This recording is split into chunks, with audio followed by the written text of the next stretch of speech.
4 வீடு வாங்கி திங்கிற நாய்க்கு பழமே பாரு, பேச்ச பாரு, லோலாய்த்தனத்தை பாரு, வாழ்ந்தனா கூறு கிளட்டி மிதிச்சு போடு.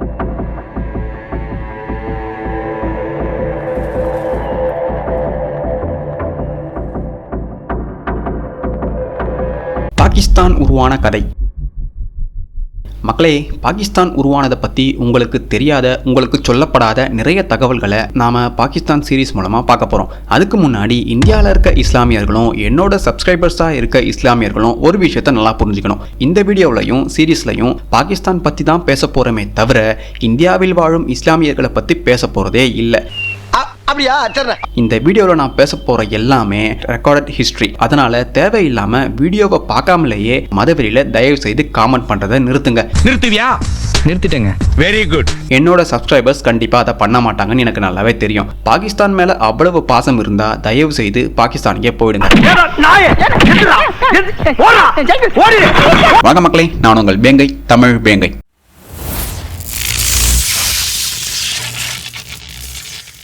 ஜின்னா பாகிஸ்தான் என்ற தனிநாடு வேணும்ன்ற கோரிக்கையை கூட கைவிட்டுட்டு பிரிட்டிஷ் சொன்ன கூட்டமைப்பு நாடுகளாகவே இந்தியாவோடு இருக்க சம்மதிச்சாரு. ஆனா இதை வேண்டாம்னு எதிர்த்தது காங்கிரஸ். இஸ்லாமியர்களுக்கு தனிநாடு வேண்டும்னு பல வருஷமா பேசிட்டு வந்த ஜின்னாவே சரின்னு சொன்ன விஷயத்த காங்கிரஸ் முடியாதுன்னு சொன்னதும் ஜின்னா காண்டாயிட்டாரு. ஆக்சுவலி இந்த விஷயத்துல காங்கிரஸ் மேல எந்த தப்புமே இல்ல, ஜின்னா மேலதான் தவறுன்னு போக போக நீங்க புரிஞ்சுப்பீங்க. இந்தியால முகலாயர்களின் ஆட்சி கொஞ்சம் கொஞ்சமா காணாம போக ஆரம்பிச்சுது. பிரிட்டிஷாரின் ஆட்சி கொஞ்சம் கொஞ்சமா வலிமை பெற ஆரம்பிச்சுது. இந்த காலத்துல தென்னிந்தியாவில் இருந்த இஸ்லாமியர்களை விட வட இந்தியாவில் இருந்த இஸ்லாமியர்கள் தங்களுடைய வலிமை குறையிறத 19ஆம் நூற்றாண்டுல உணர்ந்தவங்க பிரிட்டிஷ்காரங்களை நம்மால எதிர்க்க முடியாது தனியா, அதனால அவங்களோட நாம சேர்ந்துடலாம்னு வெஸ்டர்ன் பாலிசிஸை அக்செப்ட் பண்றாங்க. நாங்க தான் நீங்க வரதுக்கு முன்னாடி இந்தியாவை ஆண்டுட்டு இருந்தோம், அதனால எங்களுக்கு நீங்க பிரதிநிதித்துவம் தரணும்னு 1906ஆம் ஆண்டு எலிட் இஸ்லாமிய குழு பிரிட்டிஷ் கிட்ட கேட்டுக்கிட்டாங்க. அதன் பெயரில் 1906ஆம் ஆண்டு உருவாக்கப்பட்டது தான் AIML, அதாவது ஆல் இந்தியா முஸ்லீம் லீக். 1916ல லக்னோ பேக்ட் மூலமா இஸ்லாமிய வாக்குகளை பிரிச்சாரு ஜின்னா. 1929ல ஜின்னா காங்கிரஸை விட்டு விலகினாரு. 1930லிருந்து 1934 வரைக்கும் இல்லாத பாகிஸ்தான் பத்தி இக்பால் அண்ட் ரெஹமத் அலியும் பரப்புரை செய்யறாங்க லண்டன்ல இருந்து. 1935ல பிரிட்டன்ல இருந்து திரும்பி இந்தியாவுக்கு வராரு ஜின்னா. 1937ஆம் ஆண்டு நடந்த தேர்தலில் காங்கிரஸ் முஸ்லீம் மெஜாரிட்டி ஏரியாவை தவிர எல்லா இடத்துலையும் ஜெயிச்சது. AIML முஸ்லீம் ஏரியாவில் ஜெயிச்சது, அதுவும் குறைவான அளவில் தான் ஜெயிச்சது. இருந்தாலும் காங்கிரஸ் கிட்ட நாம கூட்டாட்சி நடத்தலாம்னு ஜின்னா சொன்னதுக்கு தான் காங்கிரஸ் உங்க தயவு தேவையில்லை, நாங்க மெஜாரிட்டியா ஜெயிச்சிருக்கோம்னு சொல்லி நிராகரிச்சிட்டாங்க.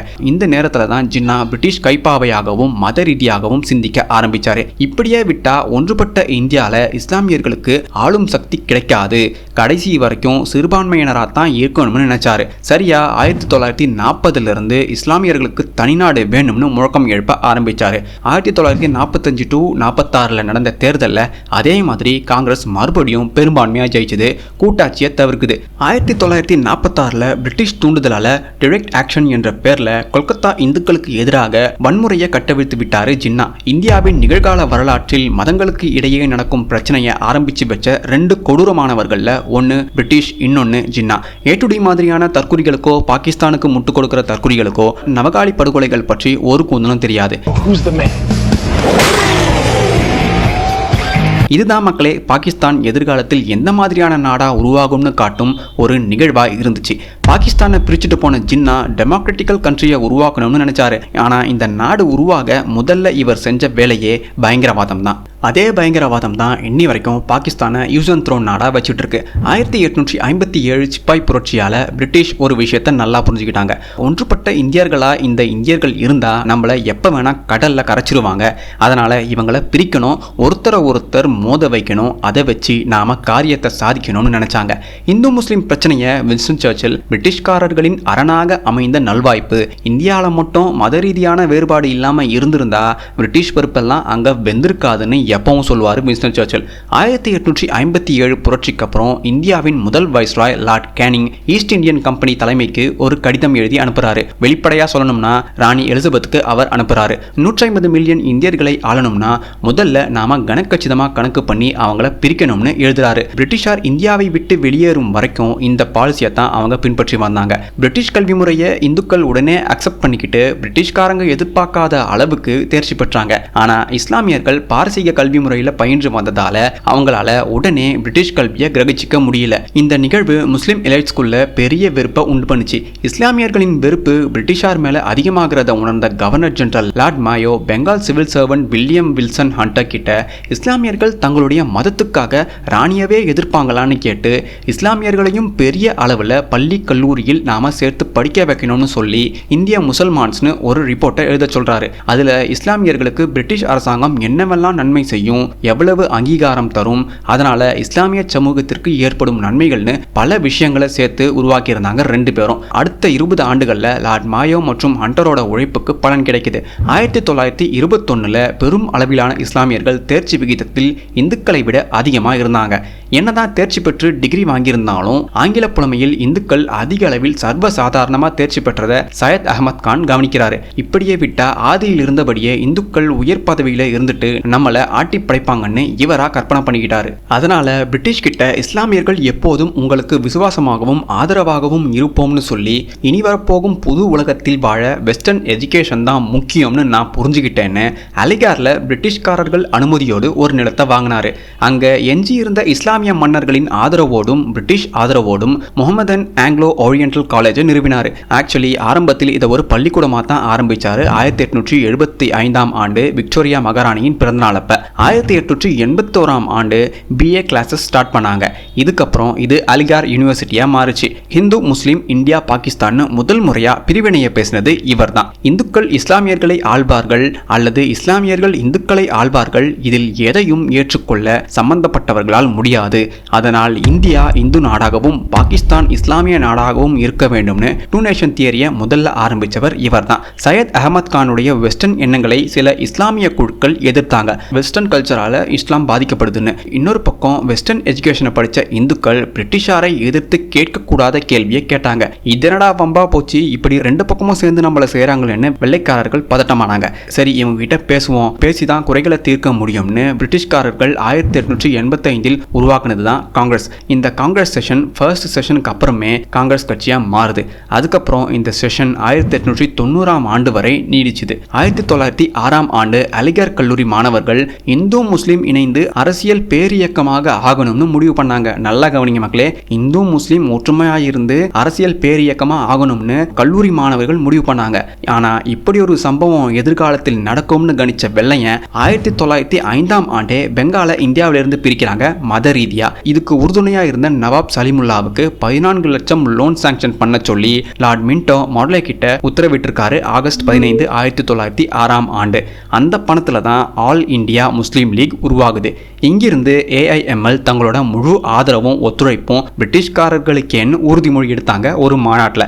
இதன் அடிப்படையில் மின்டோ மாடலே கொண்டு வந்த செப்பரேட் எலக்டோரேட்ஸ் ரிஃபார்ம்ஸ் இந்தியா பாகிஸ்தான் பிரிவினைக்கு இன்னும் வலு சேர்க்கும் நிகழ்வா அமைஞ்சுது. காந்தியோட சேர்ந்து இந்தியாவின் நாலா பக்கமும் சுதந்திரம் பற்றி பேச ஆரம்பிச்சதும் பிரிட்டிஷ் தன்னோட பிரித்தாளும் வித்தையை இன்னும் தீவிரப்படுத்த ரெண்டா பிரிஞ்சிருந்த முஸ்லீம் லீகை ஒன்னாக்கி காந்திக்கு எதிராக, அதாவது சுதந்திரம் பற்றி பேசுறவங்களுக்கு எதிராக நிக்க வைக்க முடிவு பண்ணாங்க.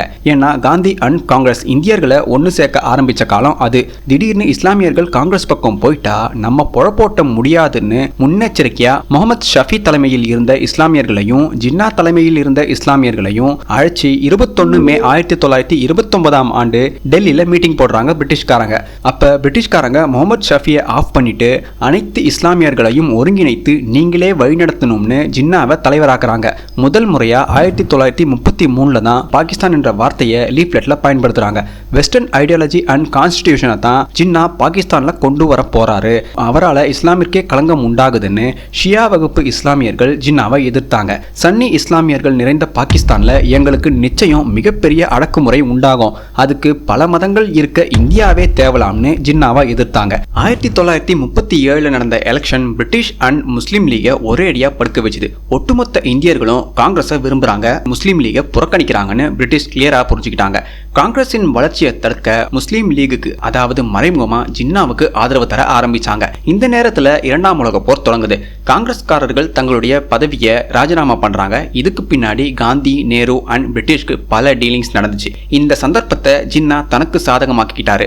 அக்டோபர் 5 1939 ஆண்டு மறுபடியும் அனைத்து இஸ்லாமிய தலைவர்களையும் முஸ்லீம் லீகுக்கு கீழே ஜின்னாவின் தலைமைக்கு கீழே கொண்டு வராரு வைஸ்ராய் லின்லித் கவ். இதுக்கப்புறம் 20 மாத மார்ச் 1940 பாகிஸ்தான் சம்பந்தமா மேடையில பேசினாரு முஸ்லீம் லீக் மெம்பர்ஸ் முன்னிலையில் ஜின்னா. நீங்களே அவர் என்ன பேசினாருன்றதை தேடி பாருங்க. நீங்களாம் நினைச்சிட்டு இருப்பீங்க ஒட்டுமொத்த இஸ்லாமியர்களும் முஸ்லீம் லீகில் இருந்தார்கள்னு. ஆனா அதுதான் இல்ல. ஜின்னாவை பிடிக்காதவங்க, பிரிட்டிஷை பிடிக்காதவங்கன்னு லட்சக்கணக்கான இஸ்லாமியர்கள் காங்கிரஸ்லயும் இருந்தாங்க, எந்தவித கட்சி சாராமலும் இருந்தாங்க. ஆக்சுவலி பிரிட்டிஷ் ஜின்னாவை ஒரு ஸ்கூல் பையன் மாதிரி தான் ட்ரீட் பண்ணியிருக்காங்க. காரணம், ஜின்னாவோட அதிகார போக்கும் அவருடைய தற்குறித்தனமும் பல நேரங்களில் பிரிட்டிஷ்காரங்களை கோவப்பட வச்சிருக்கு. ஜின்னாவை விட திறமையான பல இஸ்லாமியர்கள் இருந்தும் ஜின்னாவை ஏன் பிரிட்டிஷ்காரங்க இஸ்லாமியர்களின் தலைமையாக தேர்ந்தெடுத்தாங்கன்னா, குறிப்பா ஜின்னாவை முன்னிலைப்படுத்த அவங்களுக்கு மேலிடத்திலிருந்து உத்தரவு வந்துச்சு. அந்த மேலிடம் வேற யாரும் இல்ல, சர்ச்சில் தான். அதே சர்ச்சில் 22 மே 1947 மவுண்ட் பேட்டன் கிட்ட, அட கடவுளே, இவன் ஒரு ஆள் மட்டும்தான் பிரிட்டிஷ் உதவி இல்லாம எதையுமே பண்ண முடியாத ஆளா இருக்கான்னு அவரே புலம்பிருக்காரு. தன்னோட பலம் குறைறத உணர்ந்த ஜின்னா கொடூரமான திட்டத்தோட 16 ஆகஸ்ட் 1946 டைரக்ட் ஆக்ஷன் டேவை கடைபிடிக்க சொல்லி மேடையில் பேசுறாரு. அதுல அவர் என்ன பேசினாருன்றத நீங்களே தேடி பாருங்க. அதுல அவர் இலைமறை காய்மறையா பல விஷயங்களை பேசியிருப்பாரு. இந்த பேச்சுக்கு அப்புறம் British intelligence bureau governor general கிட்ட இந்த டைரக்ட் ஆக்ஷன் டே மூலமா கலவரத்தை உண்டாக்க காத்துட்டு இருக்காங்க, குறிப்பா வெஸ்ட் ஈஸ்ட் பெங்கால் அண்ட் சிந்த்ல இருக்க இந்துக்களை ஜின்னா அழிக்கவே இந்த நாளை தேர்ந்தெடுத்திருக்காரு. இதன் மூலமா தன்னோட தனிநாடு கோரிக்கையின் தீவிரத்தை அவர் காட்ட நினைக்கிறாருன்னு ரிப்போர்ட் பண்றாங்க. ஆனா இதை தடுக்கும் அளவுக்கு பிரிட்டிஷ் கிட்ட படைகள் இல்ல. ஏன்னா 2ஆம் உலக போர்ல பாதி பேரை அனுப்பி அவங்கள காவு கொடுத்துட்டாங்க.